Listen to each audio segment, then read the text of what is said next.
பெண்களை கேவலப்படுத்துவதில் திமுகவுக்கு இணை திமுக மட்டுமே. இவங்க சொல்ற 2002 குஜராத் கலவரம் சொல்றாங்களே, அப்போ பாஜகவுடைய கூட்டணி ஆட்சியில் இருந்தது யார்? திமுகவா அதிமுக? திமுக இருந்தாங்க. நீ 5000 கொடுத்தாலும் சரி, நீ 2000 கொடுத்தாலும் சரி, கணக்குல அவங்க மிச்சம் கேட்கறாங்க. 2.5 வருஷம் தானே கொடுத்துருக்க, பேலன்ஸ் 29,000 எங்க? பெண்களுக்கு பாதுகாப்பே இல்லை தமிழ்நாட்டில். திமுக வரதுக்கு வாய்ப்பே இல்லை. ஏன்னா அவ்வளவு ஊழல் பண்றான். திருட்டு திமுக. எல்லாத்துக்கும் வேலை கொடுத்தா எதுக்கு நான் ஃப்ரீ பஸ்?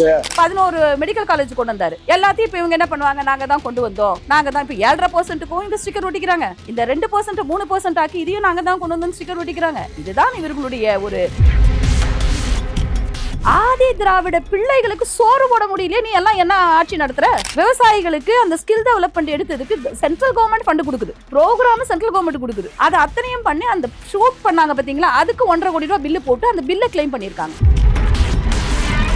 காங்கிரஸ் உங்களை எப்படி அடி பண்ணி வச்சுச்சு? 2011 யோசிச்சு பாருங்க. மேல் தளத்துல தயாளு அம்மாள் மீது விசாரணை, தரைத்தளத்தில் இவர் உட்கார்ந்து பேசுறாரு. 3 சீட் எல்லாம் மேல எல்லாம் கிடையாது இவங்களுக்கு. இவங்க கேட்கற சீட் எல்லாம் கொடுக்கறதுக்கு திமுக என்ன இதுவான்னு கேட்டாரு. கடைசியில 63 சீட்டு கொடுத்தாரு.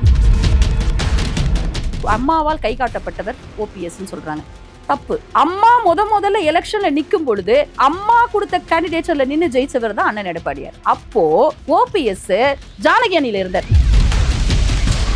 2026 எடப்பாடியார் தான் ஆட்சி அமைப்பார். எடப்பாடியார் வந்தா மட்டும்தான் நல்லது நடக்கும். ஒரு எடப்பாடி வந்தா நல்லா இருக்கும். எடப்பாடியும் வருவார். காலி பெருங்காய டப்பா கூட வாசனை வரும். இது வீணா போன உடைஞ்சு போன தகர டப்பா. கோவிலுக்கு போறது தப்புன்றீங்க, அதுக்கு நீங்க பேசுறீங்க. இப்படி பேசக்கூடிய நீங்க ஒட்டகத்துக்கு போய் ஏங்க பூஜை பண்றீங்க? நீ இஸ்லாமிய காவலன், சிறுபான்மை காவலன் சொன்னா, நீ 2002 ஏன்டா நீ அங்க இருந்தேன்னு கேட்கக்கூடிய துப்பு இல்லாத கோபாலபுரத்து அடிமைகள் இவங்க எல்லாருமே. எடப்பாடியார் நம்ம கடலூர் போறாரு. கடலூர்ல இருக்கிற முந்திரி விவசாயிகள் அத்தனை பேர் அவர்கிட்ட சொல்றாங்க. உடனே அண்ணன் சொல்றாரு, நாங்க ஆட்சிக்கு வருவோம், நாங்க உங்களை காப்பாத்துவோம். நாங்க ஆட்சிக்கு வந்தாலும் நான் சொல்லல அண்ணன், நாங்கள் ஆட்சிக்கு வருவோம்.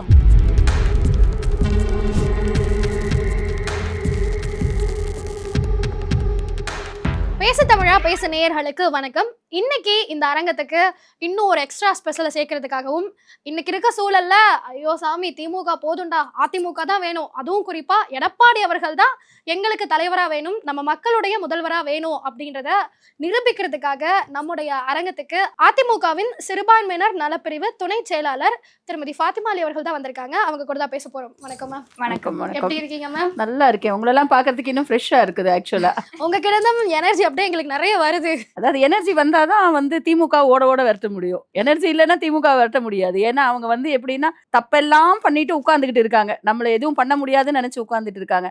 அவங்கள ஓட விரட்டுறதுக்கு உங்களை மாதிரி ஆட்கள் ரொம்ப தேவை. ஏன்னா இளைஞர்கள் இப்ப நீங்க எடுக்கிற முடிவு தான் உங்களுடைய வாழ்க்கையை முடிவெடுக்க போகுது, உங்களுடைய எதிர்கால வாழ்க்கைக்கு ஒரு முடிவா இருக்க போகுது. அதனால உங்களுடைய ஒத்துழைப்பு, உங்க எல்லாருடைய புரிதல் தேவை. இப்போ இந்த அண்ணா திராவிட முன்னேற்ற கழகம் ஏன் வேணும், அதிமுகவுடைய கட்சி ஆட்சி ஏன் மீண்டும் வரணும், அண்ணன் எடப்பாடியார் மீண்டுமே ஆட்சிக்கு வரணும், இந்த திமுகவை ஏன் தமிழகத்துல இருந்தே விரட்டி அடிக்கணும் அப்படிங்கிறது தான் இன்னைக்கு தேவையாக இருக்கக்கூடிய ஒரு விஷயமா பாக்குறேன். உங்ககிட்ட இந்த கேள்வி கேட்டா சரியா இருக்கும்னு நினைக்கிறேன் மேம். திமுக தன்னை சிறுபான்மையினர் காவலரா முன்னிறுத்திக்கிறாங்க. ஏதாவது ஒரு பிரச்சனைனா நாங்க இருக்கோம் அப்படின்ற மாதிரி முன்னாடி நிக்கிறாங்க. இன்னொரு பக்கம் பார்த்தா அதிமுக பாஜக கூட கூட்டணியில இருக்கு. பாஜக இந்துக்களுக்கான கட்சி, அவங்க கூட கூட்டணி, அவங்க ஜெயிச்சாங்கன்னா ரைட்டுமா. நான் ஒரே ஒரு சின்ன கேள்வி கேட்கிறேன். இவங்க சொல்ற 2002 குஜராத் கலவரம் சொல்றாங்களே, அப்போ பாஜகவுடைய கூட்டணி ஆட்சியில் இருந்தது யார்? திமுகவா அதிமுகவா? திமுக இருந்தாங்க. ரைட். 2002 பிப்ரவரியில இந்த இன்சிடென்ட் நடக்குது. நீங்க சொல்ற மாதிரி ஏதோ ஒரு இன்சிடென்ட் நடந்துருச்சு. அந்த இன்சிடென்ட் நடந்ததுக்கு அப்புறம் நீங்க என்ன பண்ணணும்? இல்லைங்க, நீங்க இங்க சிறுபான்மையை நீங்க பாதிச்சுட்டீங்க, அதனால நாங்க கட்சியை விட்டு போறோம், நாங்க கூட்டணியை விட்டு போறோம், விலகி வந்தாங்களா? வரல. இவங்க என்ன பண்ணாங்க? அதே கூட்டணியில ஆட்சியில் பங்கேற்று இருந்தார்கள். நல்லா புரிஞ்சுக்கோங்க. மினிஸ்டர்ஸா இருந்தாங்க. 4 மினிஸ்டர் 5 மினிஸ்டர். TR பாலு இருந்தார். முக்கியமாக முரசொலி மாறன் அதுல பங்கெடுத்து இருந்தார். அவருக்கு உடம்பு சரியில்லை என்ன பண்ணாங்க? 1 வருஷம் இலாக்கா இல்லாத அமைச்சராக அவர் அமைச்சராகவே இருந்தார்.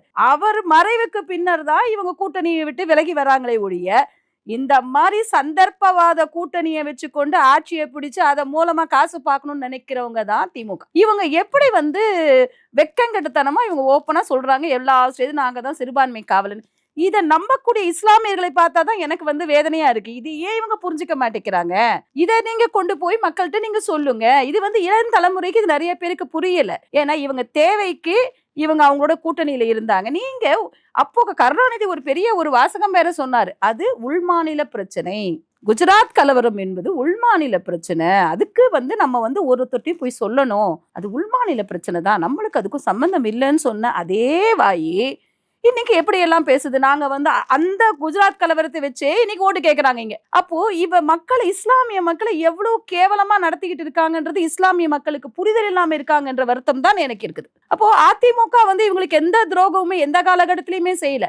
அதிமுக என்னைக்குமே இஸ்லாமியர்களுக்கு நல்லது மட்டும் தான் செஞ்சிருக்கு. நிறைய நல்லது பண்ணியிருக்காங்க. எப்படின்னு பாத்தீங்கன்னா, அதாவது கஞ்சி ஏழை எளிய மக்கள் நோன்பு இருக்கும். இந்த நோன்பு நேரத்துல நம்ம பேச வேண்டியது முக்கியமான விஷயம், அம்மாவுடைய பெரிய ஒரு விஷயம். அதை தொடர்ந்து அதிமுக செஞ்சு கொண்டிருக்கு. கஞ்சிக்கு அரிசி கொடுக்கறது, அந்த கஞ்சிக்கு அரிசி கொடுக்கறது ஒரு கடமை அப்படி இப்படின்னு பேசுறதெல்லாம் இல்லை. ஆனால் அரசாங்கத்திலிருந்து அந்த தாய் அன்போடு கொடுத்தாங்க பாத்தீங்களா அம்மா, அதுதான் அங்க அதிமுகவுக்கும் இஸ்லாமியர்களுக்குமான ஒரு பிணைப்பு. ஸோ இப்படியெல்லாம் நிறைய விஷயங்கள் இருக்கு. திமுக வெக்கங்கெட்டத்தனமா எல்லாம் பேசுவாங்க. அதுல ஒரு வெக்கங்கெட்டத்தனம் தான் சிறுபான்மை காவலர்னு சொல்றது. இந்த 2002க்கு இவங்க பதில் என்னைக்காவது பொது மேடையில் இவர்கள் பதில் சொல்ல தயாரா இருந்தா நம்ம அவங்கள அதுக்கப்புறம் அவங்க வெளியில பதில் சொல்லட்டும் இதுக்கு முதல்ல. ஏன்னா உங்களை மாதிரி ஒரு யங்கர் ஜெனரேஷனுக்கு இது தெரியாதுன்றதுனால தான் அவங்க பேசிட்டு இருக்காங்க இப்படி. மேம் இருந்தாலும் இப்போ அவங்க பண்ற விஷயம் என்ன அப்படின்னா, நம்ம நியூஸ்லயே பார்த்திருப்போம். நேத்து உச்சபட்ச தலைவரான காமினி அவர்கள் இறந்துட்டாருன்னு சொல்லி போராட்டம் பண்றாங்க, பேரணி போறாங்க, திருமாவளவன் அவர்கள் பேசுறாரு, கருணாஸ் அவர்கள் பேசுறாங்க. இன்னைக்கு நாங்குநேரியில ஒரு மோசமான சம்பவம் நடந்திருக்கு. நாங்குநேரியில மட்டும் நடக்கலமா, இவங்க 2021 ஆட்சிக்கு வந்ததுல இருந்து எத்தனை பெண்கள் இங்க பாதிக்கப்பட்டாங்க. 2 வயசுல இருந்து 80 வயசு வரைக்கும். போன வாரம் ஒரு 2 வாரம் முன்னால பார்த்து 80 வயசு லேடி வாக்கிங் போகும்போது கூட்டிட்டு போயிட்டு கற்பழிச்சிருக்காங்க. இப்படிப்பட்ட ஒரு கொடுமையான ஒரு தமிழகத்தை நீ கொண்டு வந்துட்டு அங்க முன்னால சாராய ஆடு ஓடிச்சுன்னாங்க. இப்ப சாராயெல்லாம் கிடையாது, எக்ஸ்டென்சிவா போயிட்டாங்க இவங்க இப்ப போதைப் பொருள் இல்லாத போதைப் பொருள் ஆறாக ஓடுகின்ற மாநிலமா தமிழகத்தை மாத்திட்டு அதன் மூலமாக இங்க இருக்கிற எல்லா பெண்கள், அதான் சொன்னேன், 2 வயசுல இருந்து 80 வயசு வரைக்கும் இருக்கிற பெண்களுக்கு இன்னைக்கு பாதுகாப்பே இல்லாத ஒரு தமிழகமா மாத்திட்டு இவங்க பண்ண போறாங்கன்னு எனக்கு தெரியல. இப்ப இவங்க எதை தான் பேச வர்றாங்க? இதுல என்ன பாதுகாப்பு இருக்கு? இப்ப நீங்க அதே மாதிரி அங்க ஈராக்ல ஈராக்கு பத்தி நம்ம பேச வேண்டிய, ஈரானை பற்றி நம்ம பேச வேண்டிய அவசியம் இல்லை. அந்த நாட்டுடைய பிரச்சனை. அந்த நாட்டோட பிரச்சனையில அந்த நாட்டுடைய தலைவர் வேறு நாடால் கொல்லப்பட்ட போது அதுக்கு நீ ஆதரவாகவும் நிக்க வேணாம், எதிர்ப்பாகவும் நிக்க வேணாம். அதுக்கு இங்க நீ ஒரு ஒப்பாரி கூட்டமும் வைக்க வேண்டிய அவசியம் இல்லை. அந்த ஒப்பாரி கூட்டம் வச்சு அதுக்கு நீங்க ஒரு பாதுகாப்பு கொடுத்து காவல்துறையை தமிழக காவல்துறை மிக கேவலமாக பண்ணிட்டு இருக்காங்க. ஈரான்ல நடந்த ஈரானுடைய தலைவர் கொல்லப்பட்டார்னா ஈரானிய மக்களை பாதி பேருக்கு மேல கொண்டாடிட்டு இருக்காங்க. ஈரானை படு பாதாளத்துக்கு அந்த நாட்டை முன்னேற விடாமல் செய்த காரணத்துக்காகவே அவர் பல பேரால் வெறுக்கப்படுகிறார். ஒரு நாட்டினுடைய தலைவர்னா எப்படி இருக்கணும்ன்றதே தெரியாது. அதே மாதிரியான ஒரு ஆட்சி இவர் பண்ணறதுனாலயோ என்னமோ அதுக்கு சப்போர்ட் பண்றாரோ என்னமோ தெரியல. ஏன்னா இங்கேயும் மக்கள் இங்கேயும் பெண்களுக்கு பாதுகாப்பு இல்லை, யாருக்கும் பாதுகாப்பு இல்லை. திரும்ப பாத்தீங்கன்னா பழைய மாதிரி அதாவது டெவலப்மெண்ட் பேக்ல போயிட்டு இருக்கு நம்மளுடைய தமிழகத்துல. ஏன்னா இங்க இருக்க எத்தனையோ வெளி மாநிலங்களிலிருந்து எத்தனையோ வெளிநாட்டு கம்பெனிகள் வந்தது. இப்ப எல்லாம் யூபி பக்கம் போறாங்க, நார்த் பக்கம் போறாங்க, ஆந்திரா போறாங்க. ஃபாக்ஸ்கானை பத்தி போய் சொன்னாரு. சோ இவங்களுக்கு என்னன்னா அந்த கற்கால ஆட்சி கொண்டு வரணும்னு நினைக்கிறாரா என்னன்னு தெரியல. அதனாலதான் ஒருவேளை கொமேனிக்கு சப்போர்ட் பண்றாரான்னு தெரியல எனக்கு. மேம் 2.0 வரப்போகுது திராவிட மாடல்னு சொல்றாங்க. ஆனா இன்னைக்கு வரைக்கும் மக்கள் சொல்லக்கூடிய விஷயம், அதாவது தேர்தல் நெருங்கிக்கிட்டு இருக்கு, மக்கள் சொல்லக்கூடியது எங்களுக்கு எடப்பாடியார் அவர்கள் தான் தலைவரா வரணும், ஏன்னா அவருடைய ஆட்சி தான் சிறந்த ஆட்சி, அவர் ஒரு சிறந்த தலைவர்னு சொல்றாங்க. இதை நீங்க எப்படி பாக்குறீங்க? கண்டிப்பா 5000 கொடுத்த உடனே என்ன சொன்னாங்க, அப்ப 5000 அவன் எங்களுக்கு கொடுக்கணும் கொடுத்தாரு. ஆனா எங்க ஓட்டு எடப்பாடி அண்ணனுக்கு தான் சொல்லி மக்கள் ஓப்பனா சொன்னாங்க. அப்போ என்ன அர்த்தம்னா, நீ 5000 கொடுத்தாலும் சரி, நீ 2000 கொடுத்தாலும் சரி, கணக்குல அவங்க மிச்சம் கேட்கறாங்க. 2.5 வருஷம் தானே கொடுத்துருக்க, பேலன்ஸ் 29,000 எங்கன்னு கேட்கற லெவல்ல தான் அவங்க இருக்காங்க. இன்னொன்னு, அண்ணன் எடப்பாடி ஒரு ஆட்சி காலத்துல அவர் சொன்னதை தான் செஞ்சார். அவர் மக்களுக்கு என்ன பண்ணணுமோ அது மக்களுடைய ஆட்சி, அது மக்களுக்கான ஆட்சி, மக்களுடைய ஆட்சி. 7.5% இடஒதுக்கீடு. நீ செங்கலை தூக்கிட்டு எய்ம்ஸ், நீ நாங்கள் வந்தால் முதல் கையெழுத்து ஒழிச்சிடுவோம். எதை ஒழிக்க போற? பேப்பர்ல வேணா எழுதியிருந்தால் கிளிக்கலாமே ஒழிய அப்பாவும் புள்ளியும் ஒன்னுத்தையும் கிளிக்க முடியாது. நீட்டு என்ன சொன்னாங்க, பண்ணிட்டு போன 4-5 வருஷம் ஆச்சு, என்ன பண்ணாங்க? அதாவது இது நடக்காது என்று தெரிந்த ஒரு விஷயத்த போய் சொல்லி மக்களை ஏமாத்தினாங்க. ஆனால் அதற்கு கரெக்டான ப்ராப்பர் சொல்யூஷனுக்கு போனார் அண்ணன் எடப்பாடி. என்ன பண்ணார்? இந்த மாணவ மாணவிகளுக்கு என்ன பண்ணுறது, அரசாங்கத்துல படிக்கிற பிள்ளைகளுக்கு நம்ம என்ன செய்யறது? அப்போ 7.5% உள்ஒதுக்கீடு கொடுத்தாரு. இதுதான் ஒரு ஆளுமை, இதுதான் மக்கள் எதிர்பார்க்கிறார்கள். இவரைத்தான் தலைவர், இவர் தான் ஒரு நாட்டை, இந்த தமிழ்நாட்டை ஆள முடியுமே ஒழிய இந்த மாதிரி பொய் சொல்லிட்டு அப்பனை புள்ள புகழ்றதும், பிள்ளைய ஒரு 4 பேர் வச்சு புகழ்றது, இதெல்லாம் ஒரு என்னமோ ஒரு டிராமா கம்பெனி மாதிரி இருக்கே ஒழிய அண்ணன் எடப்பாடியார் செய்த சாதனையில ஒரு கடுகளவு கூட இவங்களால செய்ய முடியாது. இப்போ ரீசெண்டா அவங்க பேசினாங்க, விளையாட்டுத்துறைக்கு 3% கொடுத்துட்டோன்னு மார்த்தட்டி பேசிக்கிறாங்க. இவங்க விளையாட்டுத்துறையில என்ன பண்ணாங்கன்ற இந்த வினோத்ன்ற ஒரு பையன் கிழிச்சு தொங்க விட்டு போயிட்டான். ஆல்ரெடி நடக்காத ஒரு பாரா ஒலிம்பிக்ஸ் நடந்ததாகவும், இங்க ஒரு அப்பாட்ட ஒரு கப்பு புள்ளைகிட்ட ஒரு கப்பு. அப்போ அந்த புள்ள வேற அவர் விளையாட்டுத்துறை அமைச்சரா வேற இருந்தார் இத்தனைக்கும். சோ இவங்க கூட இருக்கிற அதிகாரிகள் தப்பா இல்ல இவங்களே தப்பா? ஆக மொத்தம் தமிழகத்தை தவறான வகையில் கொண்டு போயிட்டு எல்லாம் பண்ணிட்டு நாங்க 3% கொடுத்தோன்றாங்க. ஏற்கனவே 2% கொடுத்தது அண்ணன் எடப்பாடியார் ஆட்சி காலத்துல 2018 கொடுத்தாங்க. சோ அண்ணன் எடப்பாடியார் செய்த அத்தனை நல்ல விகிதக்கும் 11 மெடிக்கல் காலேஜ் கொண்டு வந்தாரு. எல்லாத்தையும் இப்ப இவங்க என்ன பண்ணுவாங்க, நாங்க தான் கொண்டு வந்தோம், நாங்க தான். இப்ப 7.5%க்கும் இவங்க ஸ்டிக்கர் ஒட்டிக்கிறாங்க. இந்த 2% 3% ஆக்கி இதையும் நாங்க தான் கொண்டு வந்து ஸ்டிக்கர் ஒட்டிக்கிறாங்க. இதுதான் இவர்களுடைய ஒரு ஸ்டிக்கர் ஓட்டுற வேலையை வேணா இவங்க நல்லா செய்யலாமே. இவங்களுக்கும் முன்னேற்றத்திற்கும் இவங்களுக்கும் தமிழக முன்னேற்றத்துக்கும் தமிழக மக்களுடைய வாழ்வுக்கு பெரிய விஷயத்துக்கும் இவங்களுக்கும் சம்பந்தமே கிடையாது. ஆனா இவங்க சொல்றது என்ன அப்படின்னா, நாங்க சொன்னதையும் செஞ்சோம், சொல்லாததையும் செஞ்சோம், சொன்னதையும் செய்தார், சொல்லாததையும் செஞ்சாங்க. சொன்னது என்ன சொன்னாங்க, நான் மக்களுக்காக பாடுபடுவேன். அவருடைய பிள்ளைக்காக அவர் பாடுபடுறாரு. அவருடைய பொண்ணுக்குள்ள 2 பேர் இருக்காங்க. மக்கள்னு சொல்லுவோம் இல்லையா தமிழ்ல, என் மக்கள் அப்படின்னு சொல்லுவோம் இல்லையா. அப்ப அவங்க 2 பேருக்காகவும் அவர் பாடுபடுறாரு.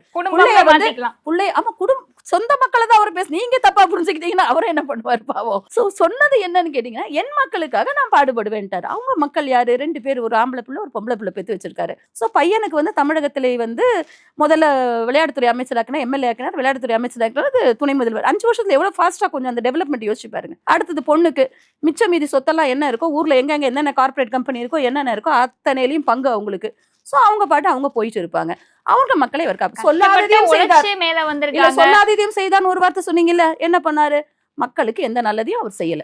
தமிழக மக்களை நான் ஓட ஓட விரட்டுவேன், நீங்க சாப்பாடு இல்லாம வீடு இல்லாம மழை பெஞ்சா ரோட்ல இருக்கணும், வெயில் அடிச்சா நீங்க சாகணும், இந்த மாதிரி ஒரு நிலைமையில கொண்டு வெயில் அடிச்சா கரண்ட் இருக்காது, மழை பெஞ்சா நீங்க எதுவுமே இருக்காதீங்க.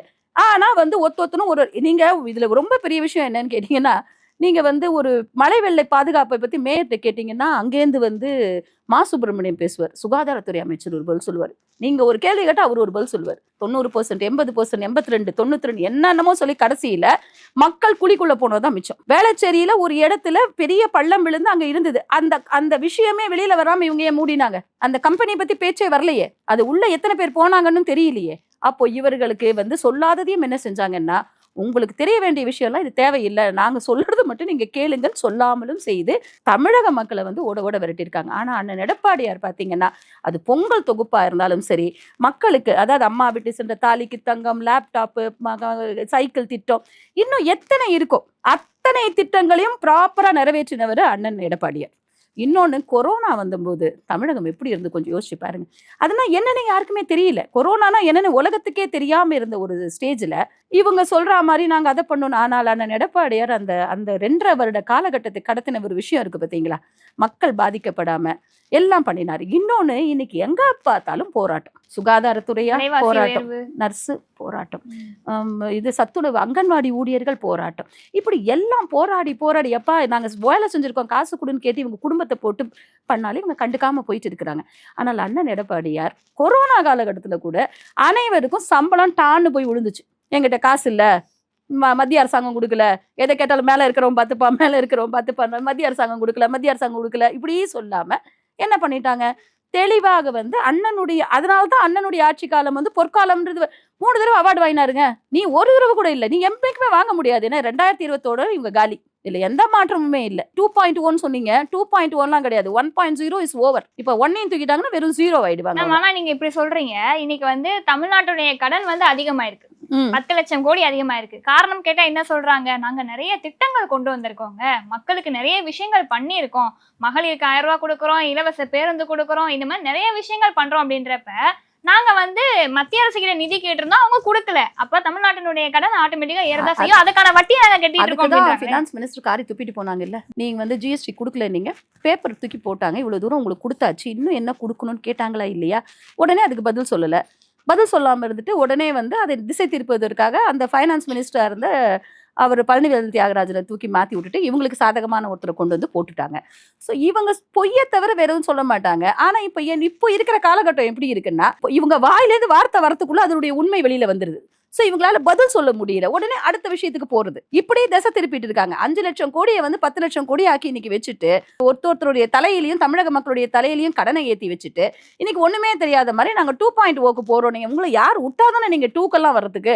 உங்களை ஏன் கொண்டு வந்தோன்னு தமிழக மக்கள் தலையில அடிச்சுக்கிட்டு நீ எப்படா வெளில போவ, அண்ணன் எடப்பாடியார் எப்ப உள்ள வருவான்னு காத்துக்கிட்டு இருக்காங்க. ஏன்னா தமிழகத்தில் நல்லாட்சி வரணும்னா அது அண்ணன் எடப்பாடியாரால் மட்டுமே முடியும் என்பது தமிழக மக்கள் உணர்ந்துட்டாங்க இப்போ. ஏன்னா இவங்க கொடுத்தது இன்னொன்னு என்னன்னு பாத்தீங்கன்னா, இவங்க செலவு பண்ண திட்டங்களுக்கு செலவு பண்ண ஆதி திராவிட பிள்ளைகளுக்கு சோறு போட முடியலையே, நீ எல்லாம் என்ன ஆட்சி நடத்துற? ஆதி திராவிட பிள்ளைல வெள்ளிக்கிழமை நான் வீட்டுக்கு போய் உன் வீட்டுல போய் சாப்பிடுன்னு சொல்ற, நீ கதவு போட்டுற, நீ எல்லாம் ஒரு அரசாங்கம் நடத்துறியா? ஆதி திராவிட ஃபண்டை தூக்கி தானே இன்னைக்கு 5000 ரூபாய் கொடுத்துருக்குற. எவன் விட்டு என்னமோ சொல்லுவாங்களே, வழி கடை தேங்காய் எடுத்து வடிப்புள்ளியாருக்கு உடைக்கிற மாதிரி எது வந்தாலும் கரையில எனக்கு ஓட்டு வேணும். அது அனிதா இறந்தால் அந்த பணத்திலையும் நாங்க வந்து பண்ணுவோம். ஆதி திராவிட நலனுக்கு வச்சிருந்த ஃபண்டை தூக்கி நாங்க வேற எதுக்கு அது கொடுத்து எங்களுக்கு ஓட்டுக்கு பார்ப்போம். எங்க குடும்பம் நல்லா இருந்தா போதும். அவர் வந்து அவருடைய குடும்பத்தை தான் பேசுறாரு. அவர் எங்கேயுமே வந்து யாருக்கும் மக்களுக்குன்னு சொல்லலாம். தயவு செய்து தமிழக மக்கள் தப்பா புரிஞ்சுக்காதீங்க. அவர் அவருடைய மக்களை பற்றி சொந்த குடும்பத்தை பற்றி மட்டும்தான் பேசுறாரு. இன்னொன்னு பாத்தீங்கன்னா, வேளாண் துறையில வந்து எவ்வளவு அடிச்சிருக்காங்க தெரியுமா? கேமரா போட்டதுக்கு 1.5 கோடியாமா? எந்த ஊர்ல நடந்திருக்குன்னு கொஞ்சம் சொல்லுங்க. வெறும் கேமரா ஷூட் பண்ணதுக்கு 1.5 கோடி ரூபாய். விவசாயிகளுக்கு அந்த ஸ்கில் டெவலப்மெண்ட் எடுத்ததுக்கு சென்ட்ரல் கவர்மெண்ட் ஃபண்ட் கொடுக்குது, ப்ரோக்ராம் சென்ட்ரல் கவர்மெண்ட் கொடுக்குது. அது அத்தனையும் பண்ணி அந்த ஷூட் பண்ணாங்க பாத்தீங்களா, அதுக்கு 1.5 கோடி ரூபாய் பில்லு போட்டு அந்த பில்லை கிளைம் பண்ணியிருக்காங்க. சோ இப்படி அனாவசியமாக வந்து இவர்கள் தானா ஒரு பில் எழுதி அந்த பில்லுக்கு வச்சு இவங்க வந்து கிளைம் பண்ணிட்டே இருக்கும் பொழுது இவங்களுக்கு காசு பத்தாது. 4000 கோடி இன்னும் இவங்க வந்து அதிசயமா ஆசைப்படுறாங்க. 2.0லாம் வாய்ப்பில்லை. அதுல எந்த மாற்றமும் இல்லை. மேம் இப்ப நீங்க இவ்வளவு விஷயம் பேசுனீங்கல்ல மேம், இவங்க திமுக வந்து திரும்ப ஒரு விஷயத்த செஞ்சுட்டே இருக்காங்க. அனிதாவுடைய மரணத்தை முன்னிறுத்தி பேசினவங்க பிரபஞ்சனுடைய வெற்றியை முன்னிறுத்தி பேச மாட்டேன்றாங்க. ஏன்னா நீட்ல முதல் மதிப்பெண் எடுத்த அந்த பையன் இல்ல, அது அவங்களுக்கு தேவையில்லை. நான் தான் சொல்றேன், இவங்க வந்து பிண அரசியல் செய்யக்கூடியவர்கள். இவங்க பிண அரசியல் தவிர நல்ல விஷயம் உங்க கண்ணிலேயே தெரியாதுமா இவங்களுக்கு என்னன்னா, அந்த அனிதா என்ற பெண் இறந்த உடனே அதுக்கு காரணம் வந்து சென்ட்ரல் கவர்மெண்ட் நீட்டு கொண்டு வந்ததுன்னு சொல்லி பேசுறது. நீட்டு கொண்டு வந்ததுக்கு நீ பேசும் பொழுது ஒரு ஆட்சியை நீங்க நடத்துறீங்கன்னா அந்த ஆட்சியில உங்களுக்கு தெரியுமா தெரியாதா? இது வந்து திட்டங்கள் நிறைய இருக்குமா? மத்திய அரசாங்கத்தால் போடப்படக்கூடிய திட்டம். 2வது மாநில அரசாங்கத்துடைய திட்டம். 2வது மாநில அரசாங்கம் மத்திய அரசாங்கத்துடைய துணையோடு செய்கின்ற திட்டங்கள். சோ இப்படி வெரைட்டியா இருக்குது. நீட்டுங்கிறது இந்தியாவுக்கு பொதுவான ஒரு விஷயம். உச்சநீதிமன்றத்தால் அங்கீகரிக்கப்பட்டு எல்லாரும் கேஸ் போட்டு எல்லாம் பண்ணி உச்சநீதிமன்றம் அங்கீகரிக்கப்பட்டு சட்டமாக்கப்பட்ட ஒரு விஷயம். அதை மாத்துவேன் நீங்க வந்து ஒருத்தன் சொன்னான் பாத்தீங்களா, எங்க அப்பா வந்தா உடனே மாத்துவேன்னு சொன்னான் ஒருத்தன். அவனை நம்பி ஓட்டு போட்ட மக்களை தான் நம்ம வந்து கோவப்படணுமே ஒழிய, இப்ப அந்த மக்கள் தான் அந்த கோவத்தை திமுக மேல திசை திருப்புறாங்க. உன்னை நம்பி நீ சொன்னதெல்லாம் எங்களை பைத்தியமாக்கிட்டேடா பாவி பையில, இனிமேல் உங்களுக்கு ஓட்டு கிடையாதுன்ற முறைக்கு இப்ப மக்கள் வந்து சேர்ந்துட்டாங்க. இப்ப அதுதான் நெக்ஸ்ட் கட்டத்துக்கு. இப்ப மக்களுடைய கோபம் வந்து எப்படி இருக்குன்னா, நீர் பூத்த நெருப்பு மாதிரி அப்படியே மக்கள் வந்து அந்த கோபத்தோடயே இருக்கிறாங்க. இதனுடைய விளைவு எங்க வரும்னு கேட்டா 2026 இப்ப இன்னும் 1.5 மாசத்துல இந்த எலெக்ஷன் வரும்பொழுது எலெக்ஷன்ல இந்த மௌன புரட்சி கண்டிப்பாக வெடிக்கும். இப்ப மக்கள் மனசுக்குள்ள ஒரு கோபம் இருக்கு. ஏன்னா இந்த கோபத்தை அவங்க வெளிப்படுத்தினா, ஒரு பார்ட்டி போஸ்டரை போய் ஏதோ பண்ணிச்சுன்னா அந்த பொம்பளை பிடிச்சி அரெஸ்ட் பண்ணி போட்டானுங்க. ஏன்டா பொங்கல் தொகுப்பு ஒழுங்கா கொடுக்கலன்னா அந்த அப்பனை பிடிச்சி உள்ள வச்சு அடிச்சு அவன் பையனை தற்கொலை வரைக்கும் கொண்டு போனாங்க. சோ இவங்களை வந்து என்ன கேட்க முடியும்? இவங்க பேசுறாங்க பிரிட்டிஷ் ரூலு, பாசிச அரசாங்கம் தான். அத்தனையும் இவங்க தான் பண்றாங்க. பாசிச அரசாங்கத்துல கொடுங்கோல் அரசாங்கம் தமிழகத்தில் நடந்து கொண்டிருக்கு. யாராவது ஒரு கேள்வி கேட்டாங்கன்னா உடனே அரெஸ்ட், உடனே அவங்கள வந்து உள்ள வச்சிருது. ஸோ இப்படி இவங்க மக்களை அடிமைப்படுத்தி கொடுமைப்படுத்தி இவங்க வந்து திரும்ப வந்துடலாம்லாம் நினைக்கிறாங்க. அதுக்கெல்லாம் வாய்ப்பில்லை. இதுதான் நம்ம திரும்ப சொல்றோம். ஏன்னு கேட்டீங்கன்னா, அவர்கள் செய்த எல்லாம் தவறுன்னு அவங்களுக்கே தெரியும். இல்லைன்னா 0.43% கூட இல்லாத ஒரு கட்சியோட உட்கார்ந்து 15 கொடுக்குறேன் 25 கொடுக்குறேன்னு பேசிக்கிட்டு இருக்கிறாங்க. ஆள் பிடிக்கிற வேலையை செஞ்சுக்கிட்டு இருக்கிறாங்க. யார் எங்கேயாவது சோகமா உட்காந்து தான் கூட்டு போயிடுவாங்க. இப்போ நீங்களே வெளில கொஞ்ச நேரம் இப்படி சோகமா உட்காந்து கூட்டு போயிடுவாங்க. இவங்க ஏதோ வருத்தத்தில் இருக்கிறாங்க, தூக்கிட்டு போய் இந்த கட்சி உடனே ஒரு கட்சி பேர் போட்டுருவாங்க. இவர்கள் இந்த கட்சியிலிருந்து அவர் வேதனையில் இருந்ததுனால் திமுகவில் இணைந்து விட்டார். அப்ப திமுக அகதிகள் முகாமா இல்ல கட்சியா? அப்போ அவர்கள் பயந்து இருக்கிறாங்க. இன்னைக்கு அண்ணன் எடப்பாடியாருடைய ஆட்சி உறுதி என்பதை தெரிந்த காரணத்தினால அவங்க பயம். அந்த பயத்துல காங்கிரஸோட இன்னைக்கு உட்கார்ந்து கூட்டணி பேசிக்கிட்டே இருக்கிறாங்க. காங்கிரஸ் உங்களை எப்படி அடிப்பணிய வச்சுச்சு? 2011 யோசிச்சு பாருங்க. மேல் தளத்துல தயாளு அம்மாள் மீது விசாரணை, தரைத்தளத்தில் இவர் வந்து உட்கார்ந்து பேசுறாரு. அதுக்கு முந்தின நாள் பெரிய இப்போ இவர் பேசினார் பாத்தீங்களா, நாங்க மோடிக்கும் பயப்பட மாட்டோம், லேடிக்கும் என்னமோ பேசினாரு இவர் உதயநிதி. அந்த மாதிரி அவங்க தாத்தா பேசினார். அப்போ 3 சீட் எல்லாம் மேல எல்லாம் கிடையாது இவங்களுக்கு. இவங்க கேட்கிற சீட் எல்லாம் கொடுக்கறதுக்கு திமுக என்ன இதுவான்னு கேட்டாரு. கடைசியில 63 சீட்டு கொடுத்தாரு. அழுத்தம். அந்த அழுத்தத்தின் காரணமாக தயாளு அம்மாள் அவங்க மேல விசாரணை, கீழே இருந்து 63 சீட்டு கொடுத்தாங்க. அந்த 63 சீட்ல அவங்க எவ்வளவு ஜெயிச்சாங்க? 5 தான் ஜெயிச்சாங்க. அந்த காங்கிரஸ் கிட்ட இன்னைக்கு 2 மணி நேரமா உட்காந்து இவங்க பேசிக்கிட்டு இருக்காங்க. ஏன்னா பயம், இவர்களுக்குரிய பயம். இன்னைக்கு நம்ம ஆட்சிக்கு வரமாட்டோம், நம்ம முடிஞ்சு போச்சு. ஆப்வியஸா பயம் இருக்கதானே மேம் செய்யும். ஏன்னா இப்ப வந்து திமுகவுல நீங்க சொன்ன மாதிரி விவசாயிகள் எடுத்துக்கிட்டோம்னா என்னென்ன மாதிரியான அரசியலை பண்ணாங்க நம்ம கண்கூடாவே குண்டாஸ்ல போட்டாங்க. அரசியல் இல்ல, அது பேர் குண்டாஸ்ல போட்டு விவசாயிகளை வந்து அவங்க குண்டாஸ்ல போட்டாங்க. ஆனா அண்ணன் எடப்பாடியார் என்ன பண்ணாரு, வேளாண் மண்டலமாக அந்த தஞ்சாவூர் டெல்டா பகுதியை வந்து வேளாண் மண்டலமாக அறிவித்தார். விவசாய கடன் தள்ளுபடி இப்போ சொல்லியிருக்காரு. இப்ப கல்வி கடன் தள்ளுபடி, விவசாய கடன் தள்ளுபடி, நகை கடன் தள்ளுபடி. ஆனா அவங்க என்ன சொன்னாங்க, எல்லாம் சொன்னோம் செய்வோமா. ஒரு படத்துல விவேக் கேட்பார்ல, உனக்கு செஞ்சேனா செய்யல, இல்ல அப்ப அவனுக்கும் கிடையாது. இதேதான் அவங்க யாருக்குமே தமிழக மக்களுக்கு அவங்க எதுவும் செய்ய தயாராக இல்லை. அவர்கள் எது வேண்டுமானாலும் அவர்களுடைய குடும்பத்துக்கு மட்டும்தான் செஞ்சுப்பாங்க. அது திமுக என்ற ஒரு கட்சி அல்ல, திமுக என்ற ஒரு கார்பரேட் கம்பெனி, அவ்வளவுதான் சொல்ல முடியும். அந்த கார்பரேட் கம்பெனில வந்து that is a private limited company, அது பப்ளிக் லிமிடெட் கிடையாது, பிரைவேட் லிமிடெட். எல்லா சொத்து எல்லாமே அவங்களுக்கு மட்டுமே சொந்தம். அங்க ஒரு பேச்சாளராக இருப்பவருடைய மகன் பேச்சாளராகவே தான் மரணிக்க முடியும். ஆனால் ஜனநாயக முறைப்படி நடக்கின்ற கட்சி அண்ணா திராவிட முன்னேற்ற கழகம். சொல்றாங்க எங்கேருந்தோ வந்தார் எடப்பாடியார், எங்கேருந்து வரல, கட்சியில கிளையில இருந்து வந்தாரு. அவர் வந்து அத ஸ்ட்ராங் ரூட்ல இருந்து வந்திருக்காரு. கிளை செயலாளரா இருந்திருக்காரு, எம்எல்ஏ வானாரு. இன்னொன்னு நிறைய பேர் வந்து இப்ப இங்க இருந்து வெளியில போன ஓபிஎஸ் எல்லாம் கூட என்ன தெரியுமா பேசுறாரு, அம்மாவால் கை காட்டப்பட்டவர் ஓபிஎஸ் சொல்றாங்க. தப்பு. அம்மா முதல்ல எலெக்ஷன்ல நிக்கும் பொழுது அம்மா கொடுத்த கேண்டிடேட்ல நின்று ஜெயிச்சவர் தான் அண்ணன் எடப்பாடியார். அப்போ ஓபிஎஸ் ஜானகி அணியில இருந்தார். இப்ப யோசிச்சு பாருங்க, அம்மாவோட ஆரம்பத்துல இருந்து நின்ன. அப்போ அம்மா வந்து முதலமைச்சரா இல்லையா, அம்மாவை ஒதுக்கினார்கள். அம்மா வந்து வருவாங்களா, அரசியல நிக்க மாட்டாங்கன்னு சொன்னும் பொழுது அம்மாவோட நின்று அம்மாக்காகவே கடைசி வரைக்கும் இன்னைக்கு வரைக்கும் நின்றுட்டு இருக்கிறவர் தான் அண்ணன் எடப்பாடியார். இவர் என்ன பண்ணாரு, அங்கே இருந்து ஓடி வந்தாரு, திமுகவோட தொடர்புல வச்சுக்கிட்டாரு. அடுத்தது கட்சி ஆபீஸை உடைச்சாரு. அந்த கட்சி யார் கொடுத்து, புரட்சி தலைவர் விட்டுட்டு போன கட்சிங்க அது. அப்போ இவங்களுக்கெல்லாம் ஏதாவது பேசுறதுக்கு இவங்களுக்கெல்லாம் ஏதாவது மனசாட்சி உறுத்தாதா இவங்களுக்கெல்லாம்? அதுதான் கேட்குறேன். இவங்களுக்கு மனசாட்சி உறுத்தாம இவ்வளோ ஒரு பொய்யை சொல்லிட்டு இருந்தா அந்த பொய்யை மக்களுக்கு இப்ப தெரியுது, வேற ஒண்ணும் இல்ல. இப்போ எடப்பாடி அவர்கள் எங்க மக்களை சந்திக்க போனாலும், இப்ப சிவகாசி போறாங்கன்னா அங்க என்ன பிரச்சனையோ அதை பேசுவாங்க, மதுரைக்கு போறாங்கன்னா அங்க என்ன தேவையோ அதை பேசுவாங்க. ஆனா ஸ்டாலின் அவர்கள் எங்க கூட்டம் போட்டாலும் மேடை போட்டாலும் மக்களை அங்க வர வச்சு எடப்பாடி இதை பண்றனாரே பண்ணாரா, எடப்பாடியோட ஆட்சி எப்படி இருக்கு, திரும்ப அவங்க ஆட்சி முடிஞ்சிருச்சு, இவங்க ஆட்சி நடந்துட்டு இருக்காங்க, ஆனா இன்னுமே எடப்பாடி அவர்களுக்கு ஒண்ணுமே இல்லைங்க. நாங்க வெறும் காலி பெருங்காய டப்பா கூட வாசனை வரும். இது வீணா போன உடைஞ்சு போன தகர டப்பா. இதுல ஒண்ணுமே இல்லை. இவங்க 4.5 ஆண்டு ஆட்சி காலம் ஒண்ணுமே இல்லை. அப்ப இவங்களை என்ன சொல்லிக்க முடியும், நான் இதை செஞ்சேன் இதுக்காக ஓட்டு போடுங்கன்னு சொல்ல முடியலையே. அவங்க பேரை என்ன போய் கேட்டாரு, எங்க தாத்தா டாஸ்மாக் எல்லாம் ஒழிக்கிறேன்னு சொன்னாரு, ஓட்டு போட்டீங்களா? இது ஒரு கட்சிகளேருந்து பேசுற பேச்சா இது? இவ்வளவுதாங்க இவங்களுக்கு தரோம். அவங்கள்ட்ட ஒண்ணுமே கிடையாது. நாங்க இதை செஞ்சோம், இதுக்காக எங்களுக்கு ஓட்டு போடுங்கன்னு செய்யறதுக்கு ஒண்ணுமே இல்ல. இன்னொன்னு, அண்ணன் வந்து இதுல எடப்பாடியார் வந்து நம்ம கடலூர் போறாரு. கடலூர்ல இருக்கிற முந்திரி விவசாயிகள் அத்தனை பேர் வந்து அவர்கிட்ட சொல்றாங்க. உடனே அண்ணன் சொல்றாரு, நாங்க ஆட்சிக்கு வருவோம், நாங்க உங்களை காப்பாத்துவோம். நாங்க ஆட்சிக்கு வந்தாலும் நான் சொல்லல அண்ணன், நாங்கள் ஆட்சிக்கு வருவோம், உங்களுக்கு முந்திரி வாரியம் அமைக்கப்படும் சொன்ன உடனே இவங்களுக்கு உடனே நைட் வந்து எல்லாருக்கும் ஒரு டல்கோஃப்ளெக்ஸ் கொடுக்குற மாதிரி ஆயிப்போச்சு. கொடுத்துட்டு உடனே என்ன பண்றாங்க, மறுநாள் வந்து எம்ஆர்கே பன்னீர்செல்வம் உடனே ஒரு வேலையை செய்யறாரு. முந்திரி வாரியம் அமைக்கப்பட்டது. ஒரு வாரியம் அமைக்கணும்னா அதுக்கு நீங்க வந்து டிராஃப்ட் போடணும், அதுக்கு என்ன நிதி ஒதுக்குறீங்க, அதுக்கு என்னென்ன செயல்பாடுகள் எல்லாத்தையும் நீங்க சொல்லிதான் பண்ண முடியும். ஆனா உடனே என்ன, வாரியம் அமைத்து விட்டோம், வாரியம் அமைக்கப்படும், வாரியம் அமைத்து விட்டாச்சு, அவ்வளவுதான். அவங்களுக்கு வந்து எக்ஸிகியூஷன்லாம் கிடையாது, ஒன்லி வேர்ட்ஸ் தான். ஒரு போட்டோ ஷூட் எப்படி போட்டோ ஷூட் பண்ணுவாங்கன்னா, இவர் உள்ள போவாரு, அந்த அம்மா அப்படின்னு பாக்கும், ஆனா பின்னால இருந்து போட்டோ எடுப்பாங்க. ரைட்டுங்களா? இத மாதிரிதான் இவருக்கு வந்து பேச்சு. இவருக்கு வந்து பிட்டுல என்ன எழுதி கொடுக்குறாங்களோ அதான் பேசுவார். தமிழகத்துல வந்து பிட்டு பேப்பர் படிக்கிறவங்க ஜாஸ்தியா போயிட்டாங்க. பேப்பர் படிக்கிறாங்களோ இல்லையோ, பிட்டு பேப்பரை வச்சு படிக்கிறவங்க ஜாஸ்தியா போயிட்டாங்க. ஏற்கனவே இன்னொருத்தர் இப்ப வெளியில வந்துச்சு. சோ இப்படிதான் இவங்க வெளியில வந்துட்டு இருக்குமே ஒழிய, இவங்களுக்குன்னு அண்ணன் உட்கார்ந்தாரு அந்த டிபேட்ல, என்ன சொன்ன அந்த இன்டர்வியூல, எந்த பேப்பர் ஒன்று எடுத்துட்டு போங்க, நான் மக்கள்கிட்ட பேசுறேன் மனசோடன்னாரு. மனசோட மக்கள் கிட்ட பேசுற தலைவர் தான் அண்ணன் எடப்பாடியார். ஏன்னா அவரு செஞ்சிருக்காரு, செஞ்சது அவருக்கு தெரியும், எல்லாமே அவருக்கு தெரியும். இப்போ அம்மா இருந்ததுக்கு அப்புறம் பொங்கல் தொகுப்பு வருமானு எதிர்பார்த்த மக்களுக்கு 1500 ரூபாய் 2000 ரூபாய் கொடுத்தாங்க. 4 500 ரூபாய் நோட்டு வச்சு பொங்கல் தொகுப்பு கொடுத்தாங்க. ரைட்டா? ஆனா இப்போ ஸ்டாலின் அவர்கள் 3000 ரூபாய் கொடுத்திருக்காரு. இன்னைக்கு 2000 ரூபாய் கொடுப்பாருங்க, நாளைக்கு 2000 ரூபாய். யார் வீட்டு காசு? ஆதி திராவிட நலத்துறை மக்களுக்கு சென்ட்ரல் கவர்மெண்ட்ல இருந்து வந்த காசு தூக்கி நீ கொடுத்துட்டு எனக்கு என்ன வந்து, ஏன்னா அவரு இருக்க போறது இல்ல. அவர் ஒரு விஷயத்த தெளிவா இருக்காருங்க. அதுல நான் ஸ்டாலின் அவர்களை பாராட்டுகிறேன். நம்மளுக்கு வந்து இந்த மாசத்தோட முடியுது, நம்ம டென்யூர் முடியுது, என்னென்னலாம் பண்ணணுமோ பண்ணிக்கலாம், அவ்வளவுதான். அவர் வரமாட்டார்னு அவருக்கே தெரிஞ்சிருக்கு, நம்ம எதுக்கு அதை உட்காந்து டிஸ்கஸ் பண்ணணும்? மேம் அப்படி சொல்றீங்க, ஆனா அடுத்த முதல்வரா வந்து உதயநிதி அவர்களை நிறுத்த போறாங்கன்னா கேள்விப்பட்டுக்கிட்டு இருக்கோம் நாங்க. ஏங்க, நீங்க யாரை வேணா நிறுத்துங்க, உங்க கனவு காணுவது உங்களுடைய சுதந்திரம். ஏன்னா ஐயா அப்துல் கலாம் சொல்லுங்க, எல்லாம் கனவு, நீ கனவு காணு, நீ என்ன வேணா பண்ணு, உன்னால எதுவுமே பண்ண முடியாது.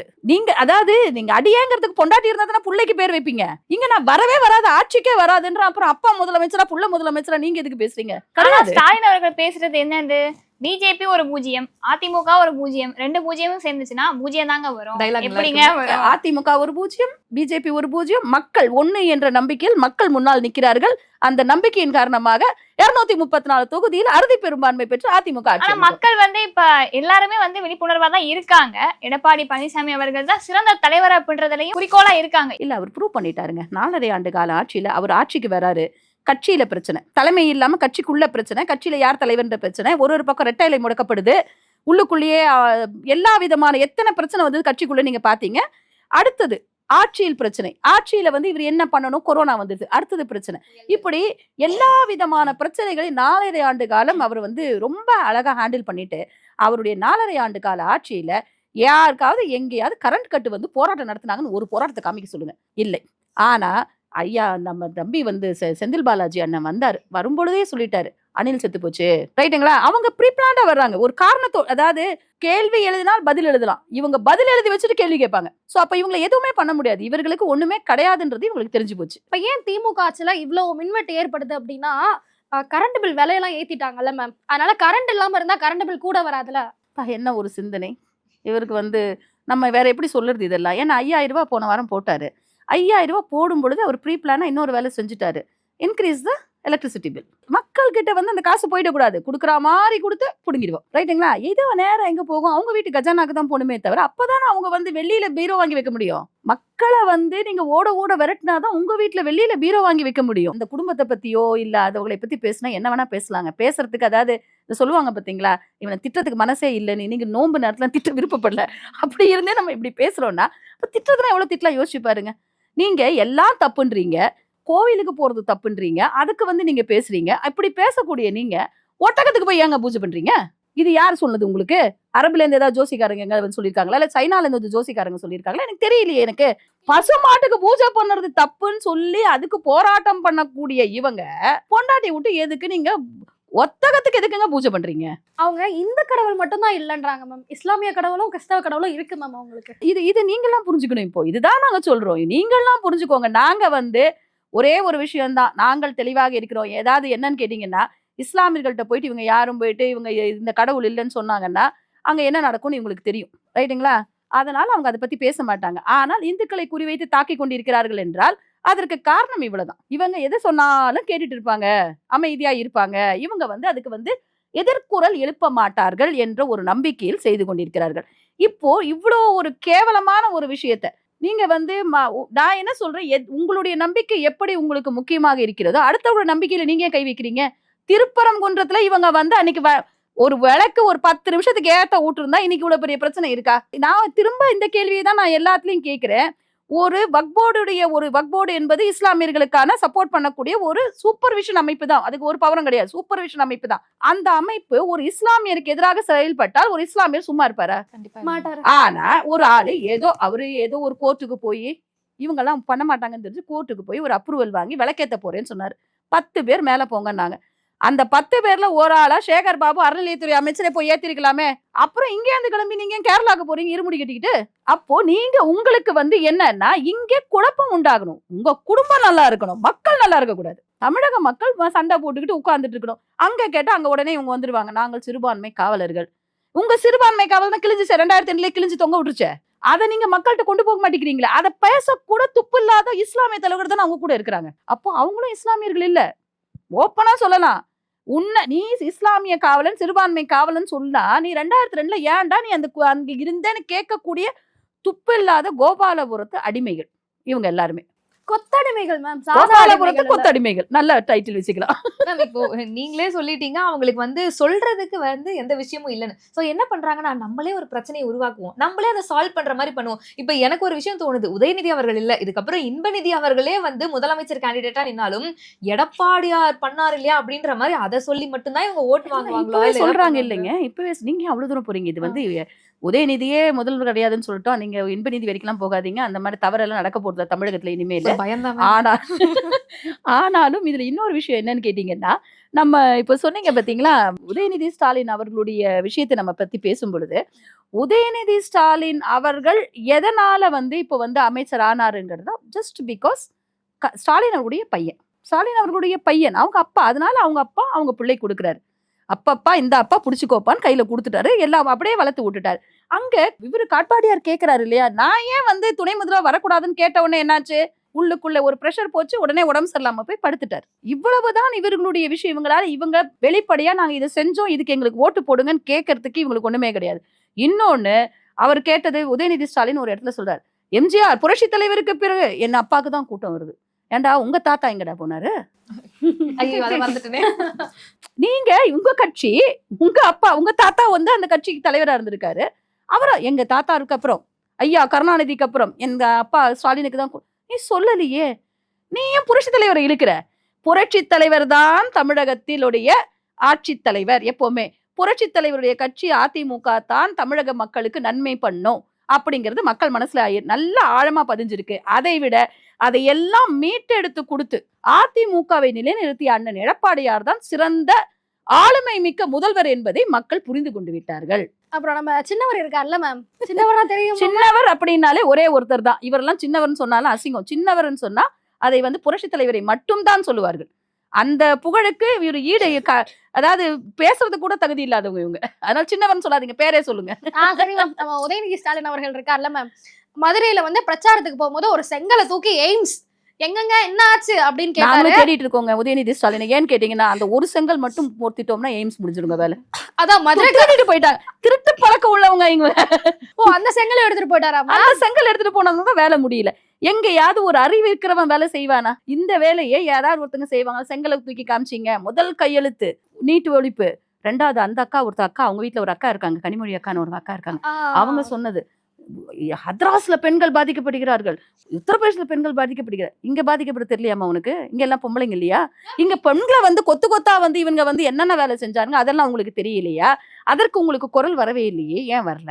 இவ்வளவு ஏன் மேம்? அவங்களே அவங்க குடும்பத்தால பாதிக்கப்பட்டிருக்காங்க. 100% அரசியலுக்கு வந்த உதயநிதி ஸ்டாலின் அவர்களுக்கு துணை முதல்வர் பதவி கொடுக்கறாங்க.